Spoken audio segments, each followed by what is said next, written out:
समाजाचे जे काही कलाकार आहेत, इतर समाजाचे सुद्धा कलाकारांना जात नसते. कलाकार हा कोणत्याही समाजाचा असो, ते महापुरुषाचे गुणगान गाणारा असेल, शिवाजी महाराजांचे गुणगान गाणारा असेल, गाडगे महाराजांचा असेल, या सर्वच कलाकारांना आपण न्याय देण्याचं काम जिल्ह्याच्या माध्यमातून करणार आहोत. तेव्हा प्रत्येक कलाकाराने कोणत्याही जातीचा कलाकार असो त्याला सभासद करून घेण्याचं काम आपण केलं पाहिजे बोळेराव साहेब. आणि मग खऱ्या अर्थानं ही संघटना मोठ्या नावारूपाला येईल आणि खऱ्या अर्थानं काम होते. आता पुढे कामं कशा राहतात शासनाचे, संघटित होऊन सुद्धा काही कामं आपल्याला करावं लागणार आहे. हे जर मानधनाचं झालं हे शासन करते, कारण त्याच्यामध्ये जर काबिलियता असेल, सर्टिफिकेट असतील तर कलाकाराला मानधन भेटून जाईल वयानुसार. पण जे मोठे मोठे प्रोजेक्ट आहेत, जसं की आता जिल्हा लेवलवर एक पत्रकाराची जशी कॉलनी असते तशी कलावंताची सुद्धा कॉलनी असते. जे काही शासनाचे गायरान असतात त्या गायरानामध्ये सुद्धा आपल्याला सुविधा आहे कलावंताला. जे काही आरोग्याच्या विषयी समस्या आहेत, कलावंतांना 60 वर्षाच्या नंतर आरोग्य मोफत मिळालं पाहिजे अशी शासनामध्ये योजना आहे.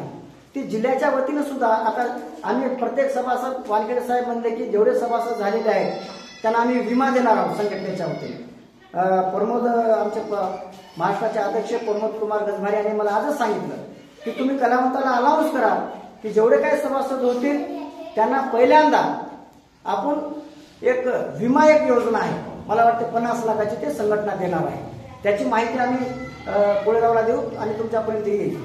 यानंतर पुढच्या आठवड्यामध्ये तुमचे जे काही सभासद एक फॉर्म असते कलाकारांचं, ते फॉर्म भरण्यात येईल. फॉर्मवर डिटेल्स सगळे फोटो सहित तुमचे नाव, मोबाईल नंबर, तुमचं वय, तुमचा ब्लड ग्रुप हे सगळं येईल. आणि जे काही फॉर्म भरण्याची प्रक्रिया आहे ते पुढे आपण करू. आज फक्त सदस्य नोंदणी आणि उर्वरित कार्यकारिणी या तालुक्याची या जाहीर करण्यासाठी आम्ही या ठिकाणी आलेलो आहोत. दुसरी जे काय शंका किंवा हे असेल तर आपणाला जिल्ह्याच्या वतीने फार मोठा संघर्ष आपल्याला करून जोपर्यंत जिल्ह्यामध्ये मला वाटतं 500 कलाकार जोपर्यंत आपले होत नाही तोपर्यंत खऱ्या अर्थानं आपल्याला आंदोलन करता येत नाही. कायद्याच्या माध्यमातून आंदोलन करण्यासाठी 500 कलावंत पाहिजे. जर आपण कलेक्टरच्या पुढे धरणे धरले किंवा उपोषण धरायला बसलो तर एक मेजॉरिटी दिसली पाहिजे कलावंताची. तर आपल्याला या 1-2 महिन्यामध्ये 500 कलावंत करायचे आहेत. प्रत्येक तालुक्यामध्ये आपल्याला जायचं आहे. तर अशा पद्धतीचे जे काही कार्यक्रम आहेत वारंवार आम्ही सांगत जाऊ. तुम्हाला मार्गदर्शन करायला जिल्ह्याचे पदाधिकारी येत राहतील. महिन्याच्या 1 आठवड्यामध्ये तुम्ही मिटिंग लावली पाहिजे, सांस्कृतिक कार्यक्रम लागले पाहिजेत, सामाजिक कार्यक्रम लागले पाहिजेत. हे जे काही मिटिंग आहे ते कलावंताला सांगून कलावंताच्या सांस्कृतिकच्या माध्यमातूनच हे कार्यक्रम झाले पाहिजेत. या ठिकाणी मी जास्त काही प्रस्तावना करणार नाही. आमचे या ठिकाणी मार्गदर्शक प्रमोद सावंत पुढे